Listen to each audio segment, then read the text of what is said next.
Baik, dalam 30 menit saya ingin mencoba menyampaikan materi yang diminta kepada saya, di mana judulnya itu ada tanggung jawab ilmiah dan etika. Sini ada, saya bedakan dua, karena ilmiahnya itu menurut saya sudah selesai, sudah paten kalau ilmiah dalam arti konsep. Ikut implementasi kemudian, bukan lagi soal pengaturan. Oleh sebab itu, materi saya ini akan mulai dulu dari bagaimana ilmiahnya itu berkembang dari waktu ke waktu sampai menjadi bangunan ilmu perundang-undangan seperti yang ada sekarang. Nah, saya akan mulai dari sejarah dulu sampai kita tahu bagaimana. Bapak Ibu sekalian, bahwa hukum perundang-undangan di Indonesia itu relatif baru ya. Untuk Indonesia, baru. Karena dulu tertib tata hukum kita rancu, kacau. Gitu. Dulu berlakunya tata hukum di awal kemerdekaan itu hanya berdasar pasal 2 aturan peralihan Undang-Undang Dasar 1945 yang menyatakan semua lembaga atau badan atau peraturan yang ada berlaku sampai ada yang baru menurut Undang-Undang Dasar. Nah, yang baru ini tidak ada. Sehingga pada waktu itu ilmu perundang-undangan itu berpedoman pada yang berlaku di Belanda, tapi sebenarnya tidak cocok untuk Indonesia. Misalnya begini, ada tata urutan perundang-undangan. Terdiri dari WET itu undang-undang, lalu AMVB, Algemene Maatregel van Bestuur itu peraturan pemerintah, undang-undang, lalu ordonansi itu peraturan daerah, peraturan daerah jajahan Hindia Belanda yang dibuat oleh Volksraad dan Gubernur Jenderal Hindia Belanda. Lalu ada RV, Rekening Verordening, itu semacam keputusan kepala daerah. Jadi kacau seperti itu pada waktu itu, tidak jelas. Oleh sebab itu nanti kita lihat produknya. Dulu tidak ada ilmu perundang-undangan yang diciptakan di Indonesia sendiri. Tapi kita tidak ingin menyalahkan bahwa yang dulu bodoh, yang dulu jelek itu enggak. Pada waktu itu harus dimaklumi dan diapresiasi. Karena waktu itu suasana baru merdeka, revolusi, kita hanya berpedoman pada pasal 2 aturan peralihan. Sehingga yang dulu itu pun bagus karena bisa mengeluarkan aturan-aturan, cuma tidak sesuai dengan ilmu perundang-undangan. Berikutnya, halaman berikutnya adalah, ini kerancuan kita lihat. Jadi pada waktu itu dibuat berbagai jenis aturan yang tidak ada hierarkinya. Ada yang namanya undang-undang. Undang-undang itu dipakai untuk undang-undang pusat, misalnya undang-undang tentang otonomi daerah. Lalu dipakai juga untuk undang-undang daerah. Ada undang-undang pemilu Yogyakarta, ada undang-undang pemilu Klaten pada waktu itu, Kediri. Membuat undang-undang sendiri namanya juga undang-undang. Jadi rancu. Lalu ada maklumat wakil presiden, ada maklumat pemerintah. Ada undang-undang darurat. Itu tidak jelas. Kalau diterapkan ke empat tingkatan aturan perundang-undangan menurut peninggalan Belanda itu tidak ada tempatnya semuanya itu. Tapi jalan. Bahkan kekalnya juga yang sering didiskusikan sampai sekarang, Undang-Undang Dasar 45 itu baru diundangkan pada tahun kedua, pada tahun 1946. Itu pun isinya bukan hasil yang dibahas di PPKI dan BPPKI. Isi Undang-Undang Dasar 45 yang diundangkan itu isinya yang dibahas ditambah penjelasan Undang-Undang Dasar. Yang kemudian otomatis dianggap satu paket, padahal itu tidak pernah dibahas. Menurut sumber, itu dibuat sendiri oleh Pak Supomo sebagai penjelasan, tapi dilampirkan ketika dimasukkan ke lembaran negara. Nah, disitulah pada tahun 1950, pemerintah mengeluarkan Undang-Undang Nomor 2 yang agak sedikit menjelaskan, meskipun ini tidak menyelesaikan kekacauan itu, yaitu adanya ketentuan tentang harus adanya lembaran negara dan berita negara, di mana lembaran negara itu memuat semua undang-undang, sedangkan berita negara memuat peraturan pemerintah. Lembaran negara itu memuat semua undang-undang dan peraturan pemerintah, berita negara itu memuat selain itu. Nah, itu aja aturan yang pernah ada di zaman yang 59 nanti kita lihat berikutnya. pada era demokrasi terpimpin. Berikutnya, slide-nya. Jadi dimulai dengan dekret Presiden 5 Juli tahun 1959. Itu kok enggak bergerak anunya? Ke halaman 4. Siapa? Dari sana ya? Tidak bergerak. Dimulai dari dekret Presiden 5 Juli 1959, di mana Presiden kemudian waktu itu membuat satu perubahan undang-undang dasar dengan membubarkan konstituante, mencabut berlakunya undang-undang dasar, yang itu lalu diperdebatkan. Meskipun tentu saja itu bisa ada alasannya, karena alasan Bung Karno waktu itu mengeluarkan dekret itu ya negara darurat, karena dalilnya tuh salus populi suprema lex, keselamatan rakyat tuh lebih tinggi kedudukannya dari undang-undang dasar, kira-kira begitu. Tapi isinya juga dipersoalkan, ya.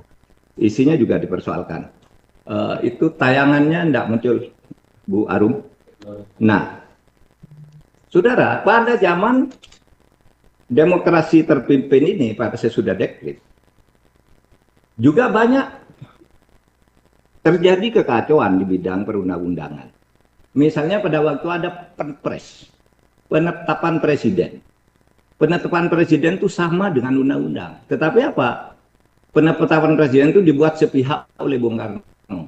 Tapi isinya langsung berlaku sebagai undang-undang. Misalnya, Perpres nomor 11 tahun 63 tentang tindak pidana subversif. Itu undang-undang isinya.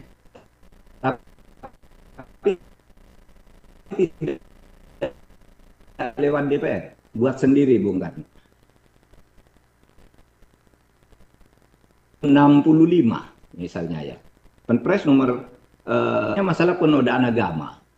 Nah, karena Perpresnya isinya sama dengan undang-undang, maka di era Orde Baru itu ditingkatkan menjadi undang-undang melalui nomor 5, Undang-Undang 5 tahun 69. Nah, Perpresnya juga ada kekacauannya.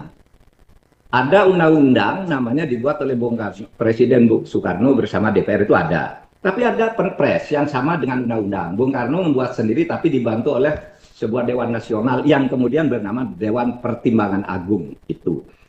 Nah, dari sini terjadi kekacauan-kekacauan sehingga hukum dibuat secara sepihak di era demokrasi terpimpin itu juga isinya kacau karena mempercampurkan antara peraturan dan keputusan. Jadi Perpres itu seharusnya kalau memang undang-undang dengannya maka dia hanya memuat rilis umum abstrak, tapi dia memuat juga keputusan pembubaran ini, pembubaran itu pakai Perpres juga. Harusnya kan cukup dengan Kepres. Jadi di situ terjadi masalah perundang-undangan kita tidak tertata. Sehingga saya katakan kita dulu memang belum punya ilmu perundang-undangan. Nah, halaman berikutnya di era Orde Baru. Bapak Ibu sekalian, Orde Baru kemudian menyadari ini. Kekacauan yang terjadi di masa-masa sebelumnya itu karena tata peraturan kita itu kacau balau. Tidak jelas mana yang lebih tinggi antara maklumat dengan undang-undang, maklumat pemerintah dengan maklumat wakil presiden, Perpres dengan undang-undang, itu tidak jelas. Sehingga Orde Baru mulai menata, kita harus membuat tata baru. Maka keluarlah TAP MPRS nomor 20 tahun 66 dengan menggunakan Stufenbo teori hukum berjenjang. Nah, menurut saya TAP MPRS nomor 20 tahun 66 inilah yang menjadi titik tolak atau menjadi tonggak baru pembangunan ilmu perundang-undangan di Indonesia. Ya. Nah, di sini kemudian disebut begini. Ya, waktu itu DPR GR mengusulkan tanggal 9 Juni, nih tolong agar negara tertib, saya usul buat memorandum. Isinya 3. 1 tentang sumber tertib hukum, Pancasila sebagai sumber segala sumber hukum. 2 tentang tata urutan peraturan perundangan. Lalu yang ketiga, skema susunan kekuasaan pemerintah negara. Nah, yang diterima oleh TAP MPRS itu jelas, hanya menerima 2 dari memorandum itu, yaitu Pancasila sebagai sumber tertib hukum, sumber dari segala sumber hukum, dan tata urutan perundang-undangan yang berjenjang. jenjangnya itu kan kita tahu sejak itu undang-undang peraturan perundang-undangan itu ada agar tertib. Satu, sumber utamanya Pancasila, lalu peraturan perundang-undangannya ada 6 nih. Satu, undang-undang dasar yang tertinggi, undang strip perpu. Yang keempat, peraturan pemerintah. Yang kelima, keputusan presiden. Ini masih masuk nih. Base kicking ini tidak benar seharusnya ya. Bisa masuk. Lalu ada peraturan pelaksanaan lainnya. Nah, pada saat itu, di era 66 sampai 98 itu, masih slide sebelumnya, belum masuk ke situ, sudah mulai masuk pemikiran tentang judicial review. Ya. Di judicial review itu, dia ingin mengatakan gini, agar undang-undang itu tertib harus ada dong pagarnya. Apa? Judicial review harus dihidupkan di dalam ilmu perundang-undangan kita. Apa itu? Yaitu, kalau pembentuk peraturan perundang-undangan salah, harus bisa ada lembaga peradilan yang membenarkan. Maka sejak itu muncul judicial review, tetapi tidak implementatif. Itu baru dimuat Undang-Undang Nomor 14 Tahun 70, dimuat TAP MPR Nomor 673 dan Nomor 3 Tahun 78. Judicial review itu, tapi tidak pernah bisa dilaksanakan karena memang dibuat ambigu gitu. Kemudian sejak itu, sejak TAP MPR 2066 itu, kemudian sudah mulai muncul karya ilmiah. Ilmu perundang-undangan menjadi sebuah ilmu yang menjadi mata kuliah sendiri. Sesudah itu namanya mata kuliah Tata Hukum Indonesia. Yang intinya itu TAP MPRS nomor 20 tahun 66. Saya dapat kuliah ini di semester pertama dulu. Ada pengantar ilmu hukum, ada pengantar tata hukum yang isinya tuh TAP MPRS nomor 20 tahun 66. Di sana tertulis MPRS yang benar. Nah, lalu banyak disertasi, ada disertasinya Pak Hamid Atameme, kemudian muncul disertasi, tulisan-tulisan itu ilmu perundang-undangan yang kemudian memperbarui ilmu-ilmu yang tadi amburadul itu. Coba ke halaman berikutnya sekarang. Era reformasi. Nah, ini. Era reformasi itu yang pertama-tama untuk menegaskan negara hukum itu mengubah undang-undang dasar. Ini yang terkait dengan ilmu perundang-undangan. Pertama, ada penegasan bahwa Indonesia itu adalah negara hukum. Ya, ada negara hukum. Itu masuk ke dalam pasal 1 ayat 3 dan penjelasan yang tadinya itu tadinya diduga hanya dibuat oleh Pak Supomo, tidak pernah dibahas oleh para pendiri negara. Penjelasan itu dihapus. Penjelasan itu ditiadakan di dalam Undang-Undang Dasar sekarang. Kemudian yang kedua, isi pokoknya itu ada pengujian yudisial. Di dalam kekuasaan kehakiman dimasukkan agar perundang-undangan itu berjalan baik harus ada judicial review. Apa itu? Kalau undang-undang itu MK, kalau peraturan perundang-undangan di bawah undang-undang itu yang menguji Mahkamah Agung, seperti peraturan KPU dan sebagainya itu diuji oleh Mahkamah Agung. Lalu diatur juga hubungan kelembagaan-negaraan di tingkat pusat itu bersifat horizontal fungsional. Artinya sejajar. Kalau dulu MPR lebih tinggi, sekarang diturunkan. Sehingga menjadi sejajar dengan DPR dan DPD. Sejajar dengan Presiden, sejajar dengan MK, sejajar dengan MA, sejajar dengan BPK. Jadi dari tadinya panca as politika, 5 poros kekuasaan, menjadi ya hasta as politika. Jadi 7 yang dianggap sejajar gitu. Bukan trias politika. Tidak pernah kita menganut trias politika itu. Oleh sebab itu kalau ilmu politik selalu menggugat, kita pernah ikut trias politika, sebenarnya tidak pernah ikut kita sejak awal. Dulunya itu kita menganut panca as politika. Legislatif, eksekutif, yudikatif, auditif, dan konsultatif. Itu 5. Dulu yang sejajar di tingkat pusat.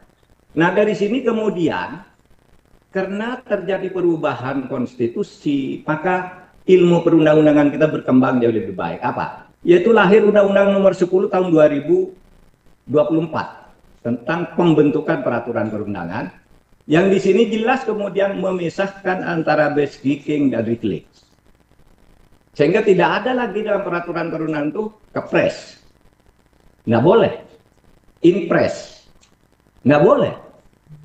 Karena itu basic keputusan Kebijakan negara yang sifatnya constitutional recalling itu mengatur yang bersifat umum. Itulah sebabnya lalu muncul Undang-Undang Dasar, kemudian TAP MPR tidak ada lagi karena sudah sejajar kedudukannya. MPR itu bukan lembaga legislatif, ya, tapi sejajar saja dengan wewenang khusus. Sehingga TAP MPR itu dikeluarkan dari tata urutan perundang-undangan. Kemudian di sini mulai memperkenalkan prolegnas. Prolegnas ini bingkai keilmuan. Untuk apa sih prolegnas? Prolegnas itu adalah potret politik hukum. Prolegnas itu potret. Kalau Anda ingin tahu politik hukum kita mau kemana, itu lihat prolegnas. Ada semua. Oh, hukum kita tahun depan ini, tahun berikutnya ini, tahun berikutnya itu. Diatur. Sekaligus prolegnas ini pagar. Pagar apa? Agar orang tidak suka-suka membuat undang-undang. Karena dulu kalau orang calon legislatif, kampanye saya membuat undang-undang ini. Calon menteri, kampanye saya membuat undang-undang ini. Padahal sudah ada. Hanya namanya ada beda. Maka dibuat prolegnas yang sudah harus ada urgensinya. Apa sih kok mau masuk ini? Kenapa kok ini? Nah, di sini Undang-Undang 10 tahun 2024. Tahun 2004 ya, keliru tuh ketiknya. 2004, saya keliru ketik. Itu belum memperkenalkan apa yang disebut naskah akademik.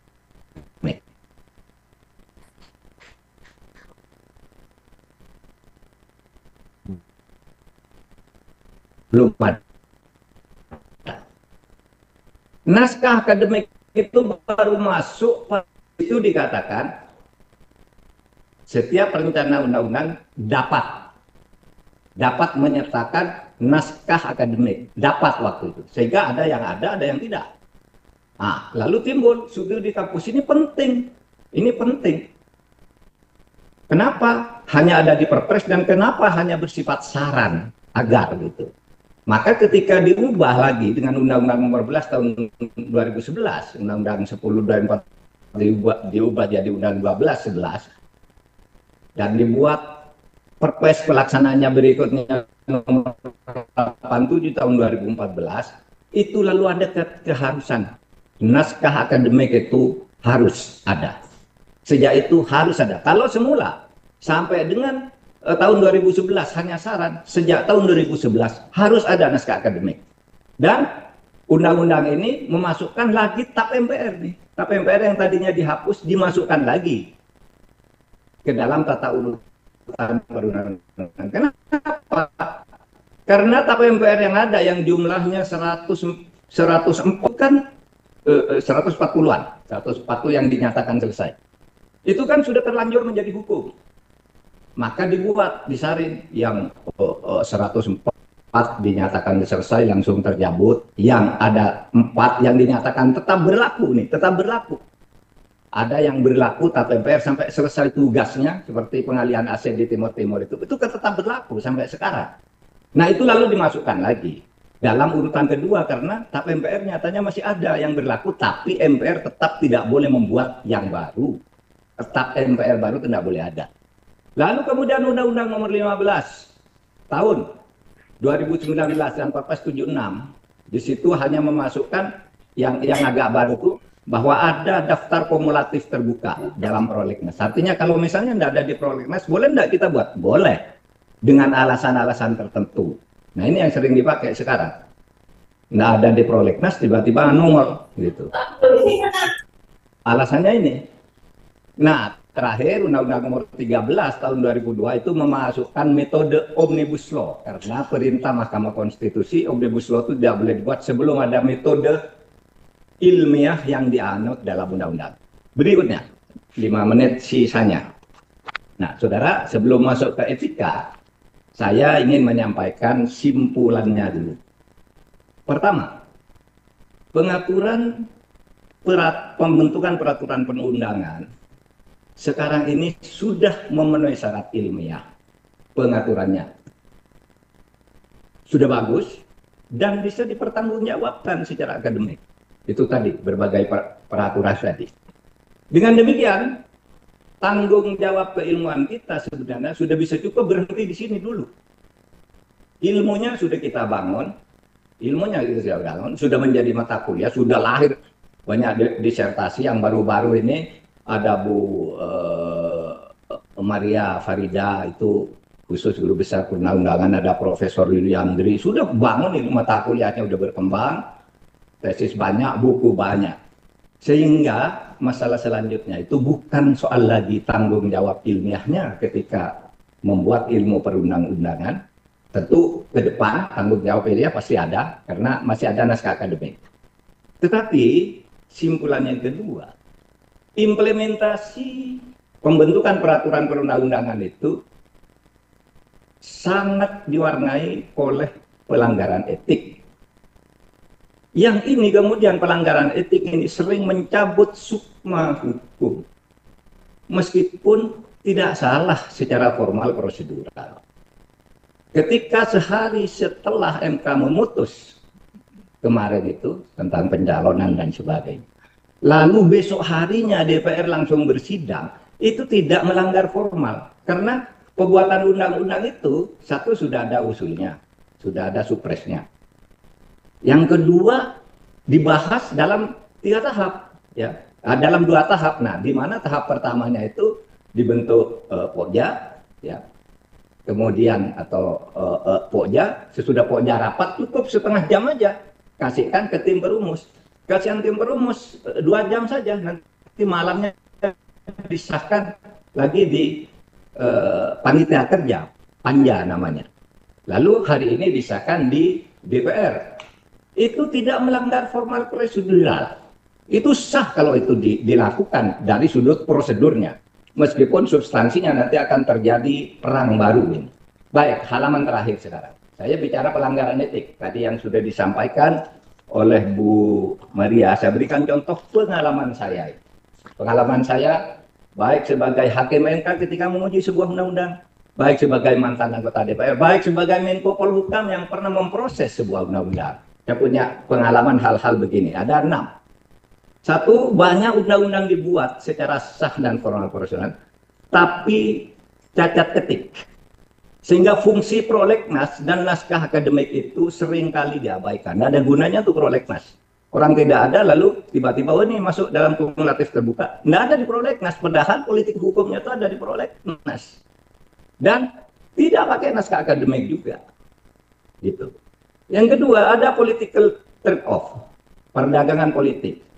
Isu tukar-menukar kepentingan. Ayo kita buat undang-undang ini, kamu dapat ini di pasal ini, kamu dapat ini di pasal ini, kamu harus menghambat itu yang sedang terjadi melalui undang-undang ini, dan melalui koersi, tekanan, ancaman, dan penyanderaan.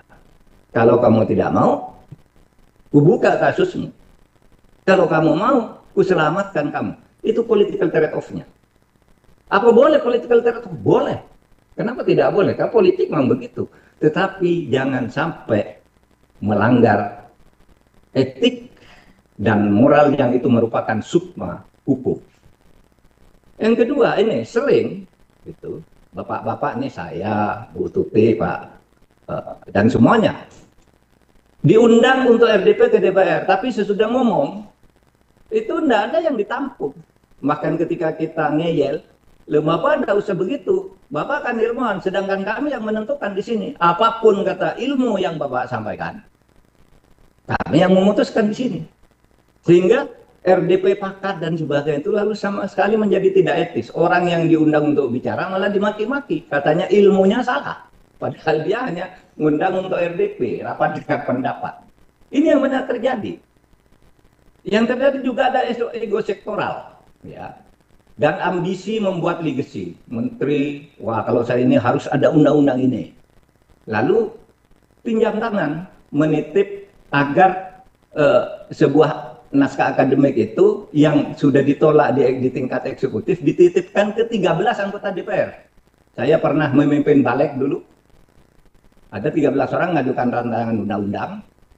Karena 13 orang bisa diusulkan oleh anggota DPR, lalu kita proses. Sudah diproses, kita panggil, ayo presentasi naskah akademik. Yang datang siapa? Yang datang dirjen dan semua pejabat eselon 1 di kementerian. Bukan yang buat itu, bukan yang mengusulkan. Lalu saya tanya, kok bisa dirjen Pak? ini rancangan undang-undang sudah dibuat oleh kementerian, oleh waktu itu departemen, tapi tidak masuk di dalam prolegnas pemerintah. Kami mau titip ke DPR. Jadi yang menjelaskan naskah akademiknya dia, karena tidak masuk di tingkat pemerintah, pemerintah menganggap itu tidak penting gitu, lalu dititip ke DPR. Sehingga anggota DPR yang 13 tidak ngerti apa-apa tentang naskah akademik itu. Ini kan tidak etis sama sekali. Yang kelima, ada rancangan undang-undang yang tiba-tiba muncul tanpa ada naskah akademiknya. Atau seperti kata Bu Maria tadi, ya, ini baru loh. Waktu saya Menko Polhukam loh, ada nih undang-undang tanpa naskah akademik, tiba-tiba muncul nih undang-undang perubahan MK yang akan datang besok nih, yang akan disahkan. Itu bisa untuk memecat hakim-hakim MK yang sekarang ada tuh undang-undangnya kalau sudah disahkan besok. Bisa. Ini tinggal ketok palu aja. Ada yang tiba-tiba muncul tanpa naskah akademik, atau ini sesudah undang-undangnya jadi seperti kata Bu Maria, lalu dibuat naskah akademik yang menyesuaikan dengan undang-undang yang sudah jadi itu. Nah, bagaimana saya tahu? Ya tahu waktu saya ketua MK, saya tanya mana naskah akademiknya. Pak tidak dibawa, dicari, lalu seperti dipaksa-paksa, disesuaikan dengan undang-undang yang sudah ada. Kemudian ada undang-undang yang bisa diselesaikan sehari, kayak ini kemarin nih. Ada yang ditunda sampai bertahun-tahun tanpa kepekaan etika. Nah, saudara, saya akan bacakan terakhir sekali ini. Cuitan saya hari ini di Twitter. Dalam 1 jam ini sudah di share oleh ratusan ribu orang. Saya pernah bicara ini tadi, dan ini terinspirasi dari bahwa saya akan tampil di ini. Gini, yang terhormat pimpinan parpol dan para anggota DPR, putusan MK adalah tafsir resmi konstitusi yang setingkat undang-undang. Berpolitik dan bersiasat untuk mendapat bagian dalam kekuasaan itu boleh, dan itu memang bagian dari tujuan kita membangun negara merdeka. Tetapi ada prinsip demokrasi dan konstitusi yang mengatur permainan politik. Adalah sangat berbahaya bagi masa depan Indonesia jika melalui demokrasi prosedural, di mana dilakukan konspirasi dengan menang-menangan jumlah kekuatan hanya dengan koalisi taktis, siapapun yang merebut kue-kue kekuasaan dengan melanggar konstitusi. Akhirnya silakan ambil dan bagi-bagi kekuasaan. Tetapi tetaplah dalam koridor konstitusi agar Indonesia selamat. Berbuatlah, tapi jangan pernah lelah mencintai Indonesia. Sudah 1/2 jam. Assalamualaikum warahmatullahi wabarakatuh. Waalaikumsalam warahmatullahi wabarakatuh. Terima kasih Prof. Mahfud